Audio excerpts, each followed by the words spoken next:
কপালটাই খারাপ হবে। ওরকম কোনো বিষয় নেই, সব ভালো ভালোই হবে। কারণ আর একটু পরেই 12টা বেজে যাবে আর আমি আর কিচ্ছু করতে পারবো না। বৃষ্টির মধ্যে যে জিনিসটা হচ্ছে এটাই আমার কাছে অনেক। এত জল রাস্তায় যে 6 কিলোমিটার আগে গাড়ি দাঁড়িয়ে গেছে। শুধু তিথি না, আজকে দিদি মা সবাই অনেক ভিডিও করছে। গুড মর্নিং গাইস, আমি জানি না যে এই ক্লিপটা আমি কালকের ব্লগের সাথে অ্যাড করব নাকি এটা আজকের দিনের, মানে ওর অ্যাকচুয়ালি যেটা বার্থডে 25শে জুলাই, এই ব্লগটার সাথে অ্যাড করবো। আমি জানি না যে আগের ব্লগটা ঠিক কতটা লেন্দি হয়েছে, যেহেতু আমরা কালকে অনেক মজা করেছি, উঠতে আমার একটু লেট হয়ে গেছে। কিন্তু আমার বাড়িতে যারা যারা এসেছে তারা আমার প্রচন্ড হেল্পিং হ্যান্ড। আমার মামুনির সাথে বসে ওরা বেশ সুন্দর করে আমার কাজ হাফ গুছিয়েই রাখছে। আমি জাস্ট এসে একটু রান্না বান্নিটা করবো। আর এখন কোথায় যাচ্ছ তুমি বলো? তোমার গিফটটা আনতে যাচ্ছে যেটা কালকে আমরা অর্ডার দিয়ে এলাম। ওটা চলে এসছে, সকাল সকালই ফোন করেছে ওকে যে আপনি যেটা অর্ডার দিয়ে গেছেন সেটা আমাদের এক্ষুনি পার্সেল এলো। ওর তো তর্স হয়ে যেত, তখন চলো চলো চলো তোমায় কে ফোন করলে চলো বললাম, বলো আমি ভালোর জন্য বললাম। যদি ধরো কেউ হঠাৎ করে জিনিসটা দেখে যদি কিনে ফেলে, তুমি তখন কতটা কষ্ট হবে তুমি ভেবে দেখো। আমার থেকে মনে হয় তুমি একটু বেশি কষ্ট পাবে না আমার মনে হচ্ছে।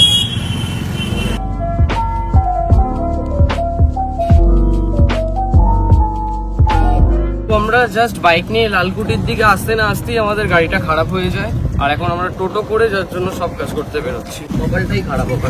ওরকম কোনো বিষয় নেই, সব ভালো ভালোই হবে। না না না না না, খালি বাজে কথা।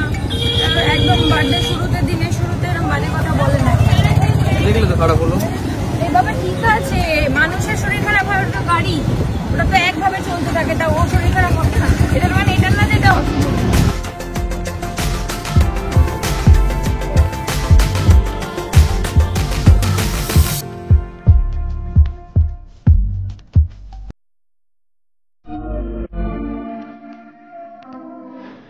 বার্থডে গিফট কোথায় কোথায় বলো তো? ভিডিও কোথায় করছি বলো না তো? Birthday gift. কোথায় বলো? বার্থডে গিফট দিয়ে ভিডিও করছো? ইয়েস, এই আংটিটা হচ্ছে আমার বার্থডে গিফট, এই কার্ডটা বার্থডে গিফট, এই সানগ্লাসটা বার্থডে গিফট। এটা সানগ্লাস না, এটা ডে নাইট। ওয়েদার হিসাবে চেঞ্জ করে দেবো। এদিকে আসো। আমার অনেক খুশি লাগছে। হ্যাঁ আমার অনেক খুশি লাগছে তাই দেখে, গাড়ি দেখে।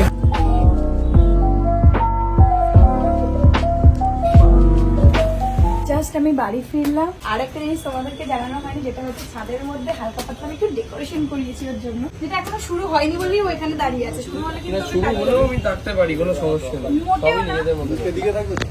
না, এইদিকে। হ্যাঁ, জাস্ট এইভাবে যেন থাকে, এইদিকে স্পেসটা এইদিকে থাকবে। এইভাবে বলতে মানে ও ঢুকবে এইভাবে।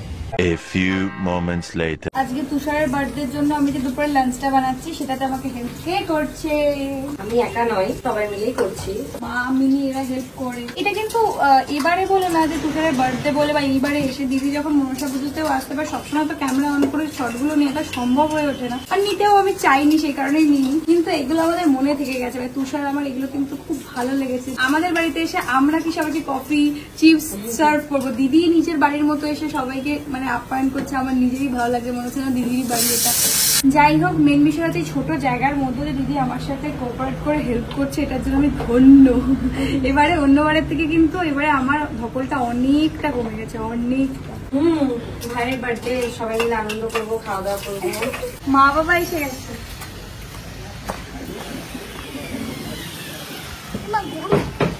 এই দাঁড়াও, ওই দেখো কি অবস্থা। ওরা এসে আগে আমাদের সাথে দেখা নেই, বার্থডে বয়ের সাথে দেখা নেই, আগেই ওপরে উঠে গেছে। হ্যালো, কাইসে হো? ছাদে কি সুন্দর সাজিয়েছে।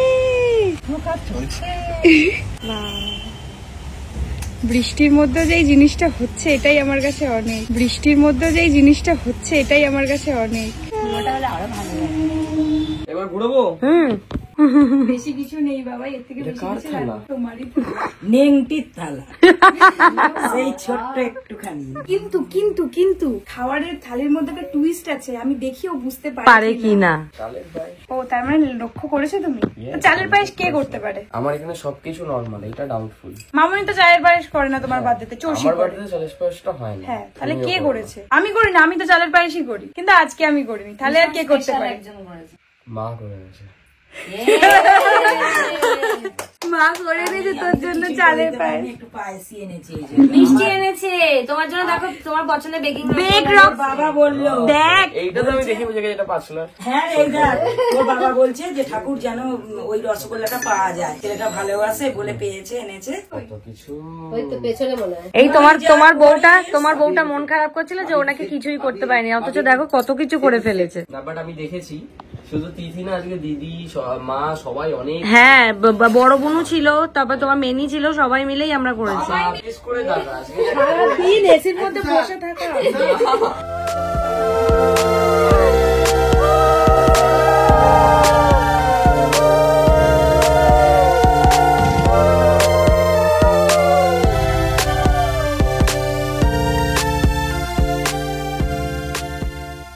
আর আমাকে বললো তুমি শান্তি মতো করে খাও। রে বাপ, কত রকমের পদ রান্না করেছে এরা।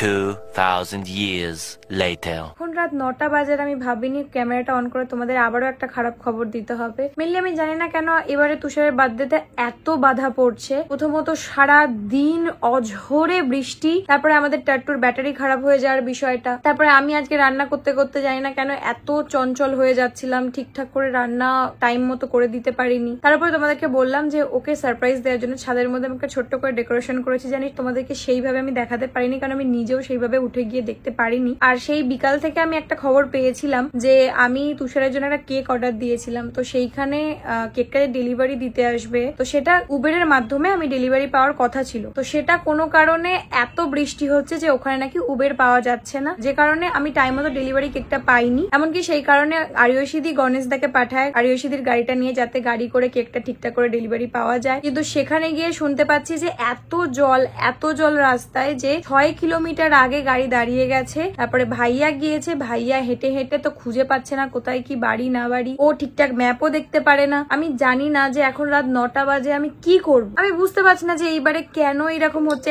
এত বাধা আসছে। হ্যাঁ, যদিও বাধা আসলেও জিনিসটা মানে টাইম মতো ঠিকঠাকই হচ্ছে, কিন্তু তাও একটা টেনশন তো থেকেই যায়, কারণ আর একটু বড়ই 12টা বেজে যাবে আর আমি আর কিচ্ছু করতে পারবো না। ভাবলাম তোমাদের সাথে শেয়ার করি, হয়তো একটু মনটা হালকা লাগবে। দেখা যাক কি হয়, আমি তোমাদেরকে আবার শেয়ার করছি। আমাদের আমেরিকান ফেরত মেকআপ আর্টিস্ট দেখে মনে হচ্ছে না যেন আমারই বার্থডে, কিছুটা মনে হচ্ছে। আসলে তোমাদের সাথে শেয়ার করলাম যে অনেকটা যে প্রবলেমের মধ্যে আমি ছিলাম সেটা থেকে বেরিয়ে এসেছি, তাই খুশিতে দিদির কাছে আমি মেকআপ করছি। আর যে বার্থডে বয় সে এখন দাদাকে নিয়ে বেরিয়েছে।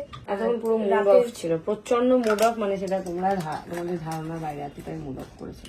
সারা বছরও তো এই একটা দিনই আসে ওকে একটু স্পেশাল ফিল করানো, সেই জায়গা থেকে এই প্রথমবার আমি ওর জন্য কিছু ডেকোরেশনের প্ল্যান করেছি, যেটা স্পয়েল করার জন্য সবকিছু একেবারে বাধা হিসাবে দাঁড়িয়ে পড়েছে। শুধু একটা না, বহুত কিছু। একটু খারাপ লাগা কাজ করছিল, বাট এখন ঠিক আছে, তাই একটু খুশিতে মেকআপ করতে বসেছি। ও একটু রাতের খাবার আনতে গেছে দাদার সাথে, আসলে ওকেও রেডি করানো হবে। আমি আগে রেডি হয়ে যাচ্ছি যাতে ওকে পারফেক্টলি রেডি করাতে পারি। আর ছেলেদের যদিও বেশিক্ষণ লাগে না। দিদি কি দারুণ মেকআপ করে, তোমরা তো দারুণ নাকি বাবা। তোমরা অনেকেই এখনো জানো না যে আমাদের আরো একটা গান আসছে দিদির সাথে, কলিজার বন্ধু। তো সেটা কিন্তু অলরেডি আমাদের শুট হয়ে গেছে। সেখানে যে এত দারুণ তোমরা মেকআপটা দেখবে সেটা কিন্তু দিদিই করেছে। ওই টাইমে কোনো মেকআপ আর্টিস্টের হচ্ছিল না, যে আর আমাদের একদিনের মধ্যে যেহেতু হয়েছে। আমি মনে করবো মেকআপ আর্টিস্টের থেকেও তুমি ভালো করেছো, মানে ন্যাচারাল। ওই যে একটা হোয়াইট ব্যাপার চলে আসে রোদের মধ্যে শুট করতে করতে, বা গলার একটা কালার মুখের একটা কালার, সেই জিনিসটা আসেনি। মানে আমার খুব ভালো লেগেছে।